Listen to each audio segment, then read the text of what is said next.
안녕하세요. 네, 애저에서 파스 기반으로 머신러닝 플랫폼을 구성하기 위한 방법론을 발표하게 된 배준현입니다. 반갑습니다. 네, 글로벌 이제 애저 행사 21년도 행사에 이렇게 연사로 서게 돼서 너무 좋고요. 일단 해당 그 내용들을 설명하기에 앞서서 제 소개를 좀 드릴까 합니다. 네, 저는 현재 클라우드메이트에서 근무 중이고요. 그리고 더불어서 마이크로소프트 애저 MVP 활동, 그리고 우분투 사용자 그룹에서 리저널 컨실리더로 활동을 하고 있습니다. 그리고 현재 회사 이전에는 AI 팀도 잠시 있었었고요. 그리고 또 다른 회사에서 유튜브 기반의 빅데이터 분석도 같이 했었습니다. 금일 아젠다입니다. 저희가 이제 머신러닝을 구성하는 방법론들에 대해서 좀 설명을 드릴 거기 때문에, 머신러닝에 대한 좀 고충이라고 해야 될까요? 머신러닝이 어떠한 어려움을 가지고 있고, 이런 얘기들을 조금 해볼 거고요. 그 다음에, 팀 데이터 사이언스 프로세스라고 해서 TDSP라는 것이 있습니다.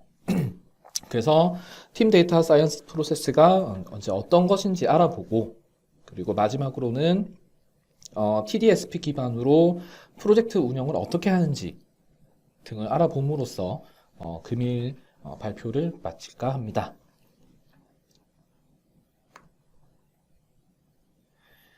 자, 머신러닝 어렵죠.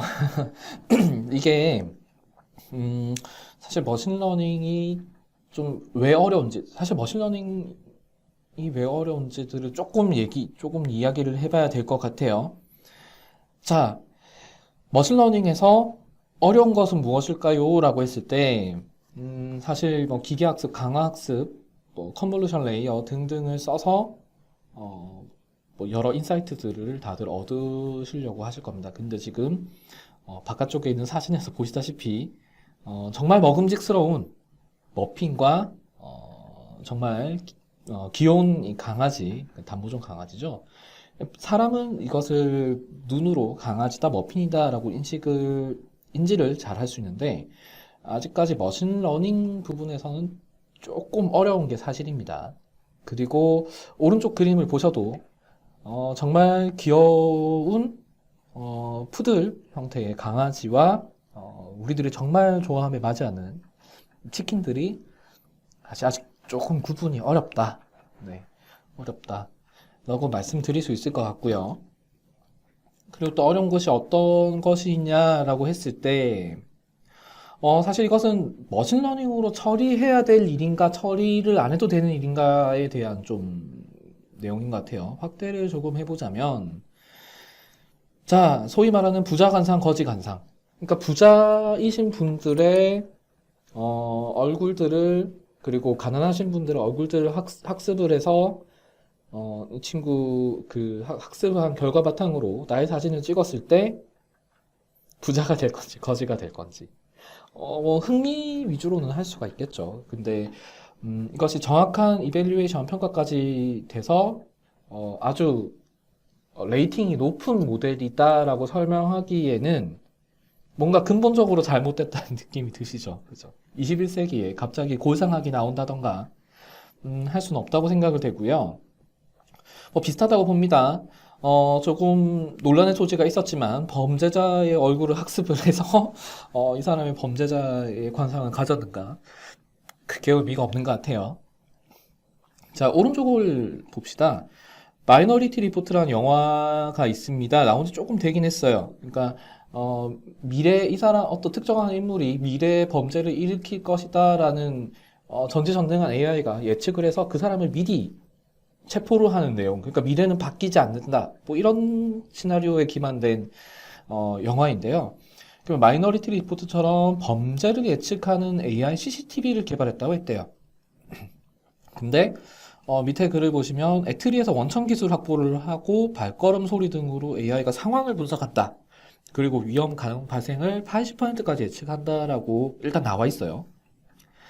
자, 이 친구를 조금 자세히 볼게요. 그러니까 왼쪽 거는 머신러닝을 통해서 처리를 그 결과를 좀 보기 어렵고 오른쪽 같은 경우는 가능하다고는 하는데 그러면 오른쪽은 왜 가능하냐? 그냥 어떠한 성결 조건이 있길래 가능하냐에 대해서 조금 얘기를 해볼까 합니다. 자, 이게 이제 그 앞에 얘기했던 그 애트리에서 개발 중인 시스템이에요. 여기 확대를 조금 해보면 걸어 다니는 사람들이 남자인지 여자인지를 네, 추적을 한 다음에 이 네모 박스들 간의 관계를 추적을 하는 거예요. 예를 들어 첫 번째 네모 박스와 두 번째 네모 박스가 있어요. 그 네모 박스가 있는데 앞 사람이 점점 더 빨리 걸어가기 시작하고 뒷 사람도 근데 똑같이 점점 더 빨리 걸어가요. 그리고 발자국 소리도 점점 더 커지고 그렇게 했을 때 이 상황은 좀 혹시 위험한 상황일 수도 있다 라고 가정을 하는 거죠. 근데 이렇게 내용을 정의한 것은 보통 뭐 특정 범죄가 일어났을 때 그런 사전에 어떠한 일들이 있었나들을 청취를 하고 그럼 이런 형태의 패턴을 보인다면 범죄가 일어날 확률이 높아진다 라는 모델인 거예요. 그렇다면 이런 형태라는 것은 그렇죠. 왼쪽과 오른쪽에서 차이점이 확연히 있죠. 그죠? 그러니까 evaluation이라는 내용이 들어가는데 평가 부분이 들어가는데요. 나의 사진을 찍었을 때 내가 부자인지 거지인지 아직 알 수가 없죠. 그죠? 미래에는 저도 부자가 되고 싶긴 합니다. 하지만 정말 평가를 내릴 수 있는 그 평가를 하는 평가를 하는 모델들이 전부 다 너무 천차만별이겠죠. 그렇죠. 이거 통계학으로도 조금 말이 안 되는 내용이긴 하고요. 근데 오른쪽 같은 경우에는 소위 말하는 그 모델이 작동되는 로직이라고 해야 될까요? 로직들이 다 특정되어 있어요. 발걸음 소리가 커지거나 두 사람을 트래킹했을 때 한 사람 속도 빨라지는데 그 다음 사람도 속도가 똑같이 빨라지거나 뭐 이런 걸 했을 때 이제 범죄 예측률이 높더라라는 것에 기반한 거죠. 그죠? 그래서 이런 차이들이 사실 정의가 되어 있지 않으면 머신러닝을 위해서 컴퓨팅을 아무리 많이 한다고 한들 좋은 결과를 보시기가 어렵다라고 생각을 합니다. 자, 근데 이런 시스템을 만들려면 이제 머신러닝에 대한 파이프라인이 있어야겠죠. 파이프라인을 제가 알려진 그림을 하나 가져와 봤습니다. 밑에 그림을 보시면 이제 학습을 하고 패키지하고 이제 뭐 그 친구가 잘 맞는지 밸리데이션도 하고 잘된 모델이라면 디플로이도 하고 이런 모델이 어떠한 부하를 가지는지 아니면 혹은 뭐 예측률이 정말 좋다거나 이런 것들을 모니터링해서 또 재학습을 하는 것들 보통 머신러닝에서 파이프라인이라고 하는데요. 여기서 위에서 한글을 보실게요. 자, 모델을 구성하고 실험을 하고 실험이 잘 되면 배포도 되고 머시기도 되고 모니터링도 되고 알아서 작동되게. 그렇죠. 여기서부터 문제가 생깁니다. 알아서 뭔가 돼야 된다. 알아서. 네. 알아서라는 말이 정말 어려워요. 자신이 정하기 어려운 것들을 좀 알아서 해주세요. 라고 전문가에게 요청할 수는 있죠. 그래서 금일은 이 알아서라는 부분을 어떻게 할지, 그리고 이 파이프라인을 좀 어떻게 자동화하고 간소화할 수 있을지들에 대해서 계속 설명을 드릴 겁니다. 자, 알아서. 네, 알아서. 참 어렵죠. 자, 저희가 일단 데이터 과학 쪽에서는 모델을 만드시는 그 알고리즘을 구성하시는 소위 말하는 사이언티스트 분들이 있으시고, 그렇죠. 그리고 데이터 옵스 혹은 데이터 파이프라이닝을 설계하시고 그런 것들이 잘 작동되게 하시는 엔지니어 분들이 계세요. 그리고 그림을 지금 보시는 그림처럼 정말 큰 차이겠죠. 사이언스는 정말 어떻게 보면 우아하고 할 수 있지만 엔지니어는 요구사항에 맞게끔 가장 좋은 효율로 작동되게 하는 목표가 주요 목표 그리고 즐겨 하시는 목표라고 생각을 합니다. 왼쪽은 과학이고 오른쪽은 엔지니어링이다 라고 했을 때 그러면 복잡한 요구사항 알아서 작동되게라는 이 복잡한 요구사항을 빨리 정리를 해야겠죠. 자, 어떻게 할 수 있는지 한번 계속 논의를 해볼게요. 자, 요구사항들을 보통 정의를 해봅니다. 그러니까 사이언티스트 분들이 엔지니어 분들께 주시는 요구사항. 우리가 클라우드 인프라를 사용하겠다고 가정을 했을 때, 로컬 실험을 연동할 수 있게 해달라. 보통 클라우드에서는 그래픽카드 같은 친구들의 가격이 상당히 비싸긴 합니다. 그래서 주요 실험들을 로컬 자신의 자리에서 그래픽카드를 사용해서 혹은 회사 내에 있는 클러스터 내에서 보통 실험을 하시죠. 그래서 이런 로컬 머신에서 머신러닝 실험들이 그래픽 기반의 그런 것들이 잘 됐을 때 잘된 모델을 바탕으로 클라우드에서 작동을 보장하게 해달라. 혹은 클라우드에서도 실험할 수 있게 하게 해달라. 그리고 로컬 연동 실험이 이제 잘 됐을 때 이런 것들을 클라우드에서 작동되게끔 자동화해달라. 그리고 뭐 보안도 좀 할 수 있었으면 좋겠고, 보안이라는 것이 사실 여러 가지 타입이 있습니다. 그러니까 엔드포인트, 그러니까 데이터베이스 IP 비밀번호 등을 숨겨야 되는 것들도 보안 영역이겠고요. 데이터 주권이라고도 하죠. 우리 데이터가 어디에 있는 데이터를 바탕으로 실험이 일어나는가. 네, 이런 우려도 있으시고요. 기왕이면 네, 데브옵스 문화도 도입됐으면 좋겠다 정도로 요구사항을 정의했을 때, 이제 팀 데이터 사이언스 프로세스라는 이야기를 할 수 있게 됩니다. 뭐 줄여서 제가 계속 TDSP라고 말씀을 드릴 거예요. TDSP는 팀 데이터 사이언스 프로세스의 약자라고 계속 생각해 주시면 돼요. 자, 그러면 이 TDSP는 대체 무엇냐? 데이터 사이언스 프로세스를 팀 단위로 할 수 있을 것 같죠? 한글 그대로 직역을 하면 이 친구는 사실 기존에 알려져 있는 명사라기보다 마이크로소프트에서 이렇게 새롭게 정의를 한 내용입니다. 보시면 그림에서 보시는 것처럼 20년 11월 17일 날 나왔고요. 네, 1년에 8분 걸린다고 하니까 여러분도 한번 쭉 읽어보시기를 추천드립니다. 그래서 이 닥스 기반으로 되어 있는 팀 데이터 사이언스를 저희가 지금 볼 수는 없고 제가 정리를 한번 해봤습니다. 자, TDSP, 예측 분석 솔루션 및 지능형 애플리케이션을 효율적으로 제공하는 데이터 과학 방법론입니다. 방법론이에요. 그리고 TDSP는 팀 역할이 가장 잘 작동하는 방법에 대해서 제안하며, 각자 이제 사이언티스트도 있으실 거고, 그다음에 뭐 데이터 엔지니어도 있으실 거니까요. 그리고 협업 및 학습을 개선하는 데 도움이 됩니다. 그리고 중간 정도에 보시면 마이크로소프트 및 기타 산업 선도업체의 모범 사례의 구조를 포함합니다 라고 되어 있어요. 그죠?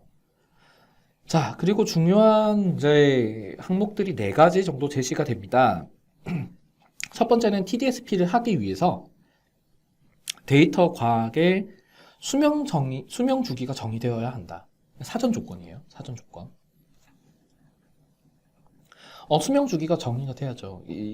여기까지 했을 때 사이언티스트가 해야 되는 일이고, 이 부분부터는 엔지니어가 해야 되는 일이고, 이 부분은 리딩을 보시는 분이 해야 되는 부분이고, 이런 것들. 네. 아래는 표준화된 프로젝트 구조죠. 네. 표준화된 프로젝트 구조도 있어야 되고, 그 도메인에 대한 수명 주기도 있어야 된다. 그러니까 이 2가지는 필수라고 보여지고요. 그리고 아래쪽에 있는 이제 데이터 과학 프로젝트에서 권장되는 인프라 및 리소스는 이제 애저에 대한 내용이 조금 들어갈 거고요. 그리고 프로젝트 실행에 권장되는 도구 및 유틸리티 같은 경우에는 파스 혹은 사스, 그러니까 애저에서 제공하는 파스 혹은 사스들이 권장이 됩니다. 자, 이렇게 TDSP는 어떤 친구인지 설명을 드렸고, TDSP라고 검색을 해보시면 닥스에 잘 나와 있어요. 왼쪽에 보시면 뭐 프로젝트 계획하는 방법, 개발 어떻게 하냐, 운영하 방법, 그 다음에 연습 예제가 있어요. 예제를 통해서도 볼 수 있고요. 근데 제가 진행한 내용은 예제를 통해서 진행할 건 아니고요. 제가 실제로 프로젝트 때 진행했던 문서를 바탕으로 설명을 드릴 거예요. 자, 데이터 과학 수명 주기를 정의를 해야 됩니다. 물론 여러 시나리오에 따라서 라이프 사이클이 달라질 수는 있어요. 달라질 수는 있는데, 가장 처음에 보시면 일단 비즈니스를 이해를 해야 돼요. 그죠? 어떤 비즈니스를 할 건지, 어떤 비즈니스들이 있을까요? 제 앞에 설명했던 것 중에 이제 마이너리티 리포트 같은 CCTV 시스템. 그러면 사람이 여자인지 남자인지 알 수 있는 모델들, 그 다음에 사람들을 트래킹할 수 있는 기술들, 그리고 트래킹 했을 때 그 두 사람의 관계들을 계속 바라보고 그것을 바탕으로 예측할 수 있는 모델들이 필요할 거고요. 그러니까 그런 모델들을 학습하기 위한 뭐 데이터들, 그 다음에 이런 것들이 관계를 어떻게 이해해야 될지 그런 것들이 네, 같이 다 어우러졌을 때 이제 디플로이먼트를 할 수 있죠. 디플로이를 하고 이런 것들도 물론 뭐 모델 스토어에만 올라갈 수도 있고 웹 서비스랑도 같이 될 수도 있고 뭐 지능형 어플리케이션이 될 수도 있고요. 그렇게 해서 이런 주기성을 계속 가지는데 뭐 데이터 소스는 온프레미스에 있을 건지 클라우드에 있을 건지 뭐 파이프라이닝은 스트리밍인지 배치인지 그다음에 뭐 환경 구성은 온프레미스랑 하이브리드로 할 건지 아니면 뭐 클라우드에서 할 건지 뭐 여러 가지들 얘기들 퓨처 엔지니어링, 모델 트레이닝, 뭐 모델 이밸리에이션 평가도 돼야 되는 거죠. 네. 이런 것들이 사실 포함이 되어 있어야 됩니다인 거고 각자 원하는 시나리오 따라서 라이프 사이클이 달라질 수 있어요. 당연한 얘기죠. 예. 그래서 제가 실제로 진행했던 시나리오를 하나 가져와 봤습니다. 이 구조는요, 고객 쪽에서 제조사 쪽이에요. 뭐 예를 들어 우리의 부품은 컨베이어 벨트 뭐 위에 있겠죠? 컨베이어 벨트 위에 뭐 있을 때 이 친구들을 계속 촬영을 해서 이 부품이 올바른 부품인지 올바르지 않는 부품인지들을 판별해주는 모델을 예를 들어 만든다라고 했을 때 그 모델은 만들어지고 나서 컨테이너 형태로 저장이 되고요. 컨테이너 형태를 이제 회사 내에서 있는 시스템에서 끌어와서 회사 안에 있는 클러스터에서 작동을 시키는 구조 그리고 이런 것들을 모델들이 잘 작동되는지 혹은 어플리케이션이 잘 작동되는지 혹은 부하는 없는지 부하를 줬을 때 뭐 작동이 잘 되는지 등을 확인할 수 있는 서비스들 그리고 분석할 수 있는 파스 시스템 사스 시스템이죠. 네, 어플리케이션 인사이트를 통해서 어플리케이션 퍼포먼스 모니터링 뭐 하는 방법들 이렇게 한번 가져와 봤습니다. 그래서 수명 주기가 이제 전체가 수명 주기가 될 거고요.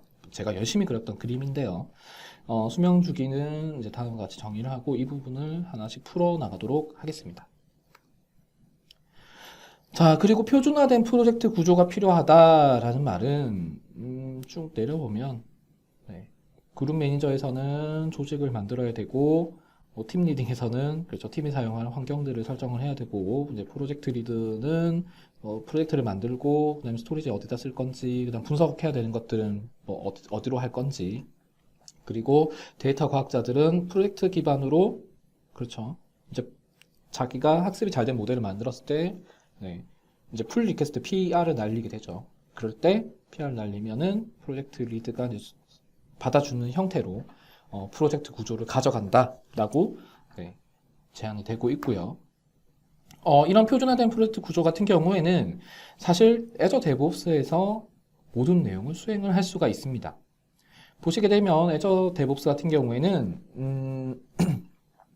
사스 뭐 다른 분들께서 아마 소개를 쭉 해주시고 아마 대부분 이해하시리라는 내용 바탕으로 설명을 드리는 거예요. 사용자가 요구사항을 등록할 때 칸반보드 시스템으로 그러니까 보통 요즘 스크럼이나 스플린트 하시는 분들 칸반보드 형태의 보드를 사용하시죠. 그래서 보드에 요구사항을 등록을 하고 이제 일하시는 분이 요구사항을 확인해서 뭐 여러 가지 일을 하게 되고 그러면 잘 작동된 모델을 다시 커밋하는 형태로 네, 레포가 관리가 될 거고요. 이 레포에 모델의 소스가 알고리즘이 업로드가 되면 PR이 되고 나면 파이프라인이 작동을 해서 컨테이너를 하나 만들게 되고요. 그럼 이 아티팩트 번호를 바탕으로 컨테이너 레지스트리에 컨테이너를 배포까지 해주는 거죠. 그래서 앞에 표준화된 프로젝트 구조 그림이 해당 그림 같은 경우에는 사실 이 데브옵스 프로젝트를 처음 생성하시면 그냥 자동으로 이렇게 하나 만들어져요. 이러한 이 아이콘들이 같이 기본적으로 있는 사스 시스템이에요. 그래서 바로 사용하실 수 있다. 그래서 애저 데브옵스 프로젝트를 하나 생성하는 것만으로 표준화된 프로젝트 구조를 그대로 따라갈 수 있다라고 이해해 주시면 됩니다. 자, 그리고 데이터 과학 프로젝트에서 권장되는 인프라 및 리소스. 인프라 및 리소스는 당연히 시나리오나 사정에 따라서 달라질 수 있습니다. 근데 해당 시나리오 같은 경우에는 사내에 있는 그 대규모 클러스터와 애저가 같이 복합적으로 구성되어 있는 하이브리드 시스템이죠. 그래서 하이브리드 시스템인데 애저에서 권장되는 것들은 물론 버추얼 머신이어도 상관없고요. 컨테이너 기반으로 배포를 한다면 애저 컨테이너 레지스트리 그리고 이런 친구들과 헬름 차트 기반으로 서비스까지 같이 엮게 된다면 쿠버네티스 서비스 혹은 컨테이너 인스턴스 단일 컨테이너에 서비스 로직까지 같이 포함되어 있다면 컨테이너 인스턴스여도 상관이 없고요. 복잡한 구조와 파드를 가지고 있고 수평적인 확장과 탄력성까지 같이 누려야 된다라고 하면은 당연히 파스 형태의 쿠버네티스 서비스를 사용하셔도 상관이 없고요. 네, 그리고 그런 친구들을 올렸을 때 퍼포먼스 모니터를 직접 코드 안에 넣기는 되게 힘듭니다. 그래서 그런 사스 시스템도 같이 제공이 되고 있어요. 그래서 여러 가지 데이터베이스도 애저 데이터베이스 RDB 같은 것도 제공돼서 관리형 데이터베이스를 사용할 수가 있고요. 그래서 인프라 및 리소스를 이제 보통 애저에서는 이러한 형태로 저는 예시를 제가 직접 만든 거기 때문에 권장되는 인프라 및 리소스를 정의를 하시면 됩니다.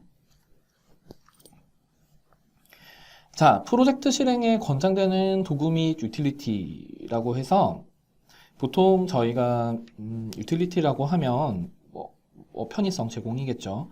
주피터 노트북을 쓰겠다. 아니야, 우리 쪽에서는 R을 사용할 거야. 여러 가지 있을 수 있어요. 근데 보통 머신러닝을 하시기 전에 자기 로컬 PC에 파이썬을 설치하시고 그다음에 어떤 거죠? 텐서플로우 설치해야 되고 주피터를 설치를 해야 되고 주피터 랩스를 설치해야 되고 그게 여러 사람이 10명이 동시에 그런 걸 하려면 그런 작업을 10번 하셔야 되죠. 그렇죠? 10번을 해야 되는데 애저 머신러닝 플랫폼을 사용을 하시면 마우스 클릭 한 번으로 이 파이썬과 주피터 혹은 R 스튜디오 같은 R들이 같이 들어가 있는 친구들이 머신에 같이 프로비저닝이 돼요. 워크스페이스 내에서. 네, 이건 제가 예제를 같이 한번 보여드리겠습니다. 그래서 애저 머신러닝이라는 이 친구를 프로비저닝 하고 나면 이 밑에 있는 친구들은 그냥 클릭하면 같이 배포되는 거예요. 환경들이. 환경을 개별 따로 구성하실 필요가 없다 라고 이해해 주시면 됩니다. 그래서 권장되는 도구 및 유틸리티 애저 머신러닝 플랫폼이라고 이해해 주시면 되고요. 자, 프로젝트 이제 운영 전에 두 가지 설명드렸던 애저 데브옵스 프로젝트와 머신러닝을 한번 같이 볼게요. 자, 첫 번째로 현재 보시는 페이지가 마이크로소프트에서 제공하고 있는 예제 페이지 중에 하나인 그냥 데모 페이지예요. 그 스마트 호텔 360이라고 해서 이러한 데브옵스 기반의 프로젝트, 그러니까 데모입니다. 이 친구를 프로비저닝 하면 그냥 하나의 이렇게 데모가 보여요. 자, 보시게 되면 저희가 워크 아이템 기반으로 프로젝트들의 태스크를 구성을 할 수가 있고요. 그 다음에 이 친구를 이제 스플린트 회의들을 통해서 빨리 나와. 로딩이 좀 긴 기분은 뭘까요? 원래 이렇게 로딩이 길지는 않아요. 자, 지금 스플린트 6번으로 되어 있죠? 스플린트 한 2번 정도로 가볼게요. 자, 스플린트 2번을 보시게 되면 특정한 유저 시나리오들을 하기 위해서 태스크들을 올리는데 여기 위에 보시면 투두 리스트, 그 다음에 지금 현재 하고 있는 리스트, 완료된 리스트들이 나오고요. 여기서 계획된 시나리오들의 시간들, 그리고 실제 처리되고 있는 시간들을 추적이 가능하세요. 그렇죠. 그래서 태스크를 하나 올리고 어떠한 학습을 하기 위한 방법이 필요하다라고 했을 때 여러 가지 태스크를 생성해서 각자 수행을 하는 겁니다. 그리고 각자 수행한 내용들의 코드, 그 알고리즘에 포함된 코드들이 작동이 잘 될 때 Git 기반으로 이제 커밋이 가능한 거죠. 풀 리퀘스트로 이렇게 머지를 처리를 할 수도 있고요. 원래 이런 툴들도 별도로 뭐 소스트리라든지 별도의 툴을 사용했었어야 됐지만 애저 데브옵스에서는 같이 통합적으로 제공되더라 라고 할 수 있고요. 그래서 보드에서 칸반 보드 형태로 태스크를 운영을 하게 되면요. 어떠한 장점이 있냐면 애저 데브옵스에서는 이런 대시보드 기능에서 프로젝트를 추적할 수 있게 해줍니다. 지금 빌드가 어떻게 잘 되어 있고 어떤 일이 일어나고 있고 그 다음에 뭐 스프린트가 어떤 일들이 끝나고 어떤 일들이 인컴플리트인지 그다음에 현재 버그들이 몇 개이고 이런 것들을 좀 추적을 할 수 있다. 네. 누구에게 어떤 일들이 가장 많이 배분되었는지 등등도 추적이 가능하더라. 그래서 팀이 어떻게 일을 처리하고 있는지 계속 추적이 가능한 거죠. 그리고 파이프라인 같은 경우에는 데모에서는 아직 세팅이 안 되어 있을 건데요. 데모는 안 되어 있네요. 데모에서 안 되어 있는데 레파지토리에 특정 알고리즘들이 들어온다면 이 친구를 도커로 다시 묶어서 배포를 하게 해달라, 뭐 애저 컨테이너 레지스트리 같은 곳에 배포를 하게 해달라 라는 것들을 구성을 하실 수가 있어요. 자, 그렇다면 저희가 방금 확인해 본 장표는 애저 데브옵스를 구성했을 때 보이는 것들이라고 이해해 주시면 되고요. 지금 보실 것들은 애저 머신러닝 플랫폼을 잠시 볼 거예요. 자, 애저 머신러닝 스튜디오에 들어왔어요. 처음 들어오면은 이 친구들이 좀 원래는 비어 있어야 돼요. 제가 여러 가지 실험을 돌렸기 때문에 보시면 노트북이 바로 제공이 되고요. 샘플 데이터도 있습니다. 제가 간단한 앱리스트 같은 것들을 주피터 노트북으로 하나 올렸어요. 지금은 제가 컴퓨팅 그 버추얼 머신을 프로비즈닝 하진 않았습니다. 그래서 프로비즈닝을 하게 되면 당연히 이제 비용이 발생할 거고, 이 친구들의 노트북을 별도로 이제 테스팅을 하고 나면 이제 컴퓨팅이 있는 경우 연산이 일어나서 네, 이 결과들을 계속 트래킹을 하는 거죠. 그리고 이 전체의 실험들, 노트북은 사실 이렇게 저장을 하기 위한, 그러니까 실행 코드도 같이 포함을 해서 저장을 시킬 수 있는 그냥 환경일 뿐이고요. 보통 전체의 뭐라고 해야 되죠? 학습 때 필요한 것들을 구성을 하고 이제 실험을 했을 때는 등록된 데이터 세트가 지금 없을 거예요. 코드에 박혀 있는 세트 기반으로 했기 때문에 그래서 데이터 세트도 가지고 올 수 있고요. 그래서 실험을 하게 되면 내가 했던 실험에 대한 결과들을 볼 수가 있습니다. 자, 실험을 전부 다 선택을 해볼게요. 선택을 하고 제출한 사람 준년 배준년이죠. 그렇게 했을 때 이런 실험들에 대한 결과 BI들을 보실 수가 있어요. 확대가 많이 됐네요. 실험 BI들을 보실 수가 있어요. 보통 실험을 하고 나서 실험 결과들을 모아서 이렇게 BI를 만들려면 되게 귀찮으시죠? 근데 이런 부분들을 애저 머신러닝 플랫폼에서 제공을 합니다. 그래서 실험 번호에 맞춰서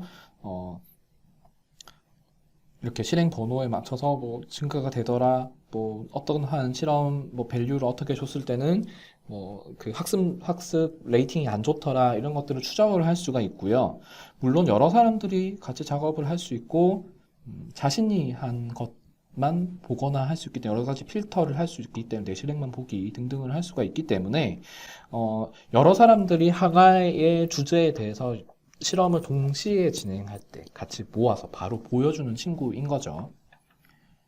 컴퓨팅 같은 경우에는 자, 클러스터를 새로 만든다라고 가정을 해 볼게요. 당연히 전용도 되고요. GPU도 사용을 할 수가 있고요. 비쌀 뿐이죠. 그래서 뭐 예를 들어 4코어에 14기가 스토리지를 한다라고 했을 때 여기서 좀 재밌는 게 있어요. 뭐 최대 노드 수는 더 많이 사용할 수도 있습니다. 지금 같은 경우에는 소프트 리밋이 걸리기 때문에 뭐 이 같은 경우에는 내부에서 그 리밋을 해제해 주게 되면 뭐 20개 뭐 이런 식으로 가능하고요. 근데 지금 최소 노드 수가 0개라는 게 좀 재밌어요. 그러니까 예를 들어 여기 나오네요. 실행 중인 작업이 없는 경우 요금이 청구되지 않도록 하려면 최소 노드를 0으로 설정하세요. 저희가 버추얼 머신을 만들 때 이 친구가 24시간 동안 켜놓으면 작동이 되든 안 되든 사실 돈이 청구가 되는데 최소 노드 수를 0개로 잡을 수 있어요. 그 말은 사용하지 않으면 돈을 내지 않겠다. 이게 학습이 일어나서 컴퓨팅이 작동되지 않을 때는 돈을 안 내도 된다라는 거죠. 그래서 이렇게 컴퓨팅 클러스터를 만들어서 실행을 하게 되면 이제 최소 노드 수가 0개였지만 최대 노드 수가 2개까지이기 때문에 이렇게 한 대가 뿅 하고 올라오면서 수행을 해주고 일정 시간 동안 또 작업이 없으면 노드가 수거되는 형태로 된다라고 이해해 주시면 됩니다. 그리고 거기에 대한 실험 결과들은 네, 여기 보시는 왼쪽에 실험 부분에 쌓이게 되는 거죠. 네, 학습들. 그래서 뭐 상태가 완료된 학습인지 지금 얼마나 된 건지 뭐 로컬에서 가지고 온 건지 알파 값이 뭔지 등등등등이 나올 수 있고요. 이것도 실험했던 내용들을 보면 매트릭을 봐야 되나요?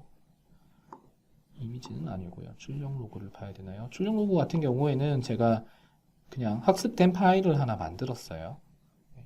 학습된 파일 하나 만들었다 라고 이해해 주시면 되고요.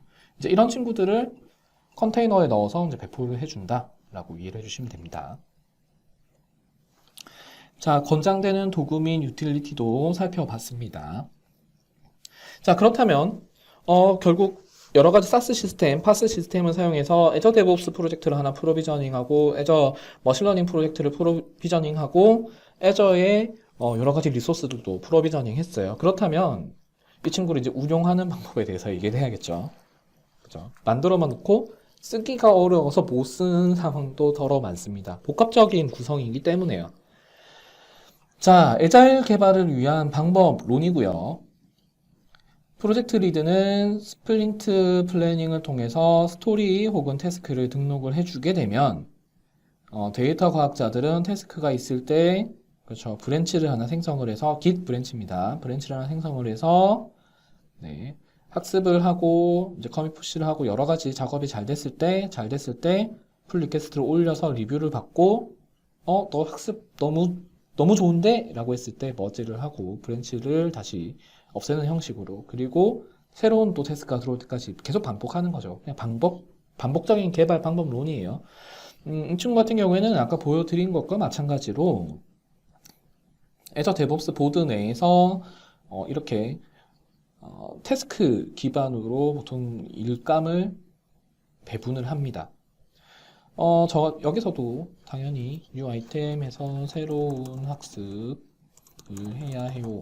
뭐 이런 식으로 등록이 가능한 거죠. 그러니까 등록을 해서 담당자 정하고, 6시간 동안 해야 된다. 이렇게 정한 다음에 in progress로 해서 작업이 끝나면 완료되었습니다. 라고 정할 수 있겠죠.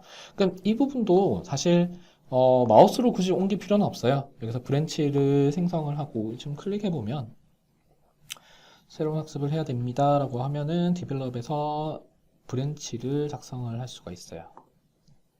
링크 브랜치를 봇 위젯 이런 식으로 브랜치를 하나 파서 이 브랜치가 이제 머지가 될 때 브랜치가 머지가 됐을 때 작업이 자동으로 완료가 됩니다.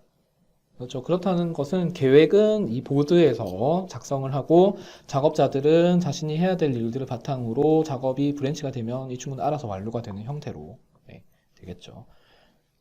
그렇게 사용을 했을 때 대시보드에서 자신의 일량들이나 이런 것들도 추적이 가능하고요. 그렇다는 말은 모든 팀원들이 어떤 일을 하고 있고 어떤 학습들을 하고 있고 현재 이런 일을 하고 있고 등등을 잘 알 수가 있겠죠.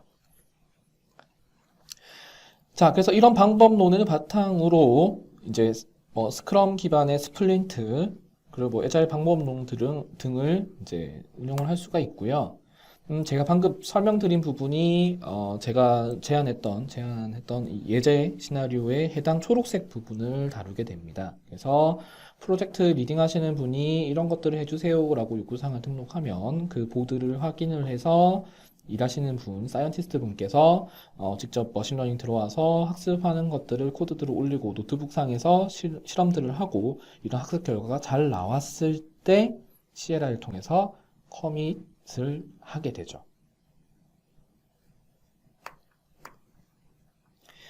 자, Git을 사용한 공동 코딩입니다. Git은 이미 더 이상 논의를 할 필요가 없어요. 그죠? Git은 이미 전 세계적으로 너무 많이 사용을 하고 있고, 대규모 오픈소스 프로젝트를 유지하기 위한 도구로서 이미 너무 많은 활용을 하고 있습니다. 그래서 여러 가지 플로우 정책들이 있는 것 같아요. GitHub 플로우, GitLab 플로우, 그다음에 Git 플로우 등등도 있고요. 한마디로 브랜치 전략이죠.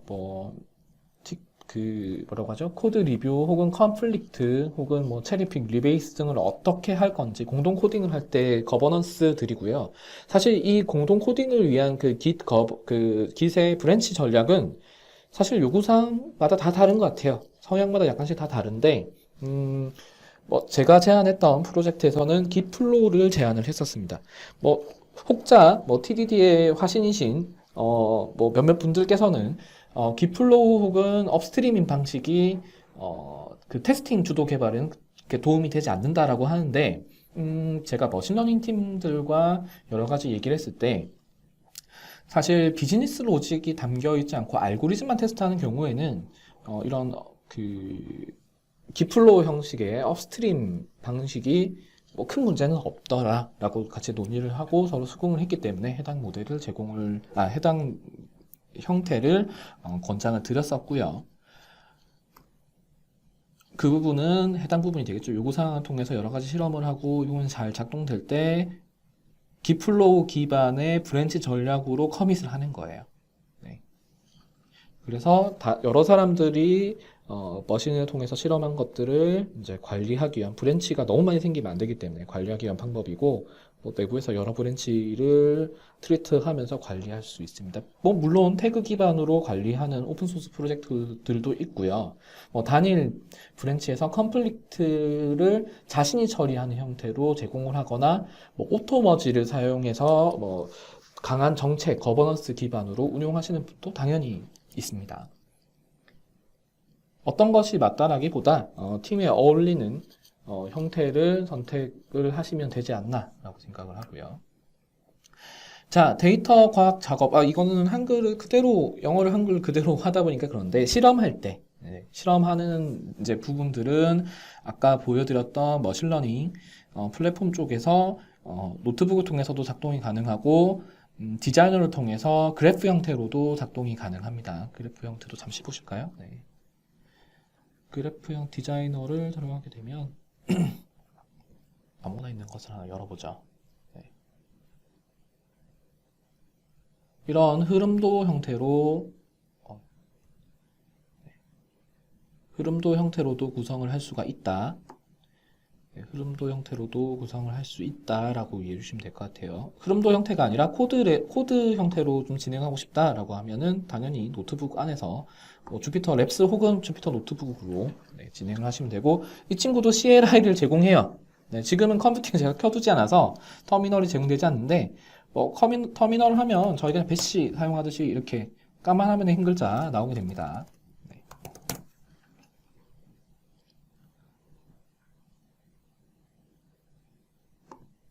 그래서 과학 작업과 이밸류에이션과 여러 가지 결과들은 머신러닝 스튜디오에서 확인을 할 수가 있고요. 그 부분은 제가 보여드렸던 시나리오에서 해당 부분에 해당됩니다. 물론 작업 테스트 부분도 제가 예제로 잠시 보여드렸던 부분, 이렇게 시각화들을 제공한다. 그리고 열 편집이나 차트 추가하거나 그 다음에 자기 것만 보거나 여러 필터를 통해서 몇몇 사람들 것만 본다거나 이제 할 수 있고, 이런 것들을 추적 관리, 그러니까 버전 같은 것들을 관리할 수 있다. 마지막 같은 경우는 하이퍼 파라미터도 가능하고 이제 오토 ML도 제공한다고는 하는데 저 같은 경우에는 사실 머신러닝 쪽에 학습에 대한 알고리즘을 만든다기보다 이제 파이프라인을 만드는 입장이기 때문에 테스트도 해당 사스 시스템 내에서 진행을 할 수 있다라고 설명드릴 수 있겠고요. 진행률 추적 같은 경우에는 제가 아까 보여드렸던 애저 데브옵스에서 티켓 기반 그 칸반보드 형태로 우리가 어떤 작업들을 처리하고 그런 결과들을 보여줄 때 이런 것들을 추적할 수가 있죠. 네, 추적할 수가 있어요. 지금 뭐 많이는 안 올라가는데 그 팀들이 하고 있는 일들이 우리가 원하는 목표에 몇 퍼센트 다가가고 있고 그렇다면 이대로 계속 한다면 한 이때쯤 될 거야 뭐 이런 것들을 계속 추적할 수가 있습니다. 진행률 추적할 수가 있어요. 자, 이제 결론을 한번 내봐야겠죠. 팀 데이터 사이언스 이제 프로세스 기반으로 애저 파스 뭐를 사용해서 머신러닝 플랫폼을 구성을 하면요. 어떤 장점이 있는지에 대해서도 얘기를 해볼 거예요. 클라우드에 있는 파스와 사스를 복합 구성해서 그 TDSP를 했을 때 일단은 클라우드를 통한 SLA가 보장됩니다. 서비스 레벨 어그리먼트가 보장되기 때문에 언제 어디서든 클라우드를 통해서 클라우드로 접근만 할 수 있다면 실험들을 계속 이어나갈 수 있고 그 실험 내용 결과들을 확인할 수 있죠. 그렇죠. 그래서 접근성이 보장된다라고 하면 되고요. 그다음 아무래도 파스의 도입으로 구축의 편의성이 보장이 됩니다. 왜냐하면 머신러닝 그 저희 플랫폼에서 유저를 추가하고 머신을 한 대 생성을 했을 때 앞 그림으로 잠시 돌아가 볼까요? 네, 머신러닝 네, 이 부분이겠네요. 워크스페이스에서 새로운 컴퓨터를 새로운 버추얼 머신 컴퓨팅 노드를 하나 생성하면 이 친구들이 알아서 설치가 된 채로 배포가 돼요. 보통 파이썬 설치하실 때 보면 뭐 파이썬 버전도 다르기 때문에 파이env 혹은 뭐 콘다 이런 친구들을 통해서 버전 관리 파이썬 버전마다 다 따로따로 관리해 주셔야 되고 이런 것도 좀 귀찮으시잖아요. 그런 부분들이 설치되어서 나오더라. 그래서 머신만 하나 프로비저닝 해주면 새로운 사람이 그 실험할 수 있는 환경이 그대로 다 갖춰지는 거예요. 그죠? 아까 시각화하는 페이지들을 따로 회사 내에서 따로 만들어서 각자 로컬에서 실험했던 결과들이 한 곳에 모이게 하는 파이프라인을 만들고 하는 건 되게 힘듭니다. 시간이 많이 들죠. 이제 그런 것들이 줄어들었다. 그래서 구축의 편의성이 증대되었고, 사스의 도입으로 사용성이 증대됐다고 저는 생각을 해요. 뭐 칸반보드 같은 경우에 여러 뭐 트렐로를 쓴다든지 다른 시스템들 파이프라인은 또 젠킨스 뭐 지라 다른 거 쓰고 또 뭐 추적하기 위한 뭐 툴을 뭐 따로 쓰고 티켓팅 뭐 오렌지 스크럼 혹은 레드마인 이런 것들을 했을 때 다 따로따로죠. 뭐 소스 트리도 따로 띄워야 되고 로그인 다 따로따로 여러 페이지를 봐야 되는데 통합되어 있는 페이지들 그리고 사스 형태로 제공되고 프로비저닝도 쉽기 때문에 아무래도 좀 쉽게 접근을 할 수가 있죠. 여러 가지 띄워둘 필요가 없이 한 곳에서 다 볼 수 있고 실험을 했을 때 결과도 한 곳에 모이기 때문에 실험에 오히려 집중한다 라고 할 수 있어요. 환경 구성보다는 알고리즘을 테스트하는데 더 시간을 많이 쓸 수가 있겠죠. 네. 이렇게 장점에 대해서 설명을 드릴 수 있는 것 같고요. 네, 이 그림은 제가 어떠한 발표를 할 때도 많이 쓰는 내용이에요. 네, 포기하는 그 순간이 바로 개발 완료예요 라고 얘기를 합니다. 네, 이렇게 저희가 애저 내에서 제공하는 파스들로 머신러닝을 구성하기 위한 방법론들에 대해서 제가 쭉 설명을 드렸었는데요. 마지막 상표에서 보여드린 것처럼 클라우드 파스와 사스를 통해서 복합 구성을 하고 TDSP를 수행을 했을 때는 해당 세 가지 말고도 좀 분리가 되는 것 같습니다. 분리라고 말하는 것은 그 데이터 과학자 분들이 알고리즘 개선해야 되는 일은 알고리즘 개선만 일을 보시면 되고요. 이제 파이프라이닝 하시고 배포하시는 분들은 이런 구성에 시간을 들이시는 게 아니라 이제 컴퓨팅, 그러니까 소프트웨어 어플리케이션에 이제 집중할 수가 있는 거죠. 네, 제가 말씀드린 내용은 여기까지고요. 네, 이제까지 제가 말씀드린 내용들을 들어주셔서 감사합니다. 네, 저는 배준현이었고요. 다음에 또 좋은 기회가 있으면 다시 뵐 수 있었으면 좋겠습니다. 감사합니다.